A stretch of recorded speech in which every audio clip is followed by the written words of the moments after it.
Hi, I'm Gemma. Hi, I'm Laura, and we are the cast of The Rushes. Alright, question 1. What was the best part about filming? I would say the best part about filming was getting to have fun and throw confetti around a room that's not mine, so I don't have to clean it up. Yeah, I would say the best part was honestly our breaks, because I just liked being able to sit and relax and eat food in another person's room and play so much Tetris. Oh my god. Alright, what would you consider to be some challenges throughout the film?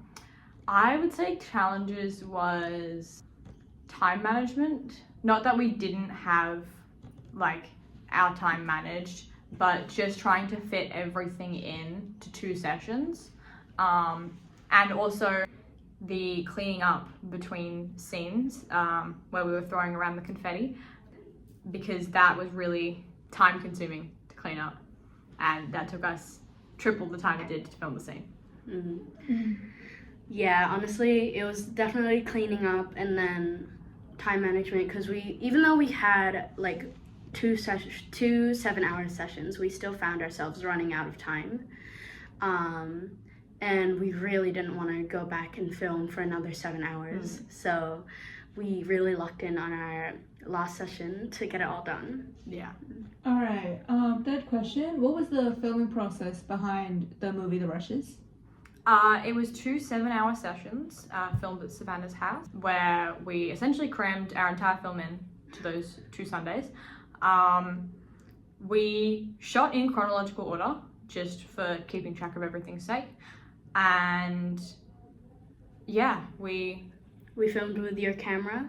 Yes, with my camera. And Digicam. Yes. And then what else did we do? We had lots of a lot of lamps. a lot of lamps and just anything but ceiling lighting. Yeah. Question 4. What was the hardest part in recording? So the hardest part of recording was probably both days were very hot and very humid. So all 4 of us being in a bedroom, throwing around confetti and acting and moving around and spinning around and doing all kinds of crazy stuff, just was very, very hot, and then also very tiring from that as well. The hardest part was probably the confetti scenes and the paper scenes, because before we had started any filming, but by the time we knew we wanted the paper and confetti scenes, me and Gemma, we had a free session where we just spent an hour and a half throwing paper around, trying not to get caught, and seeing which way we threw paper looked best. Alright, question 5. What were the themes and messages behind the film The Rushes? The themes and messages behind the film is kind of the female adolescent experience, and especially that in 3, 2, 1. Yeah! Okay, final question. What were the themes and messages behind the film? So the themes and messages behind The Rushes is kind of the female experience, especially adolescent and especially in an academic space. The feelings that you're falling behind, or that you're not ready to grow up yet, are really heavily present in the film. The real polarization between this is success and this is failure, and that kind of being definitive of who you are, that's represented a lot through the colors we use in the film right now, and also the way our characters present themselves as well, red, green.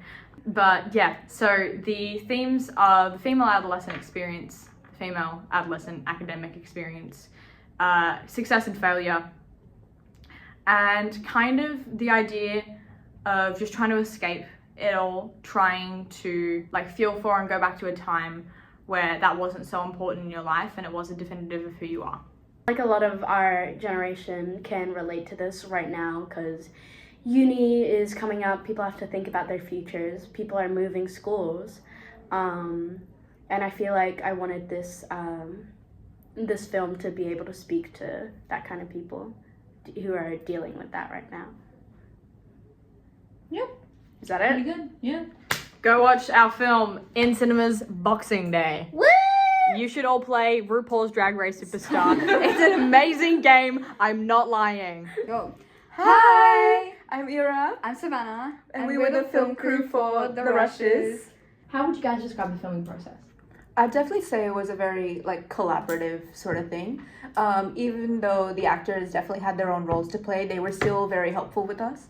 They helped us out with making all the tester shots and especially the confetti and the paper scenes, which I thought were quite difficult considering the cleanup and the amount of mess we had to make. But they also definitely helped us out with the filming and setting up and the lighting and all that, and it was really great. I really enjoyed that bit. Yeah, I have to agree with that. I'd also like to add that it was very structured. Like, everyone had their own role to play, even though the actors technically had a role to play. We also had our own jobs, if that makes sense. So I would be filming, Ira would be throwing confetti or something, or it would be the opposite. What would you guys say was the hardest part about the recording process? Definitely the pain behind taking all the tester shots. They were incredibly necessary, don't get me wrong, especially for our big scenes like the confetti and the paper throwing, and especially the montage. The tester scenes were very important, but it was also such a huge pain, just like the cleanup and the setting up and everything. So yeah, I'd say that was definitely the most difficult part. For me, I would say getting the right angles and making sure everything looked good. We had to take so many takes of every single scene. Like, I don't think we got, actually no, we did get a few takes that were one take, but I feel like, especially with the Digicam footage, we had to get the correct angles for everything, which means that one of us was holding the small Digicam and we were walking around with the actors, and it was just chaotic. Last question. How would you say the themes and message of the film were displayed visually? I definitely say the themes and messages were shown through definitely the confetti and the paper. I keep saying it over and over again, but it was such a huge part of the film, especially symbolizing the two girls. The paper was meant to symbolize how one girl was perfectly ready to be an adult. She had her whole life sorted out on paper, but mentally she just wasn't ready to commit to being an adult. And the confetti was meant to be going back to your childhood, when you're not ready to be an adult and you're not ready on paper, you're not ready in your head, you just can't accept it yet. I definitely say those were some of the visual symbolism behind that. I'd also say the Digicam footage, definitely huge themes of nostalgia and stuff. Definitely with, wanting to go back to how the way things were, but that's not possible because you have to keep growing up, you have to keep moving, and yeah. Yeah, honestly, I'd also like to add on the lighting. We used a lot of red and green lighting for acceptance, denial, those type of themes. So the lighting was a big part in it. We also used a bit of purplish to combine the two for when everything was going all crazy, all of that. Yeah, the lighting was also a big part of it, I would say. Awesome.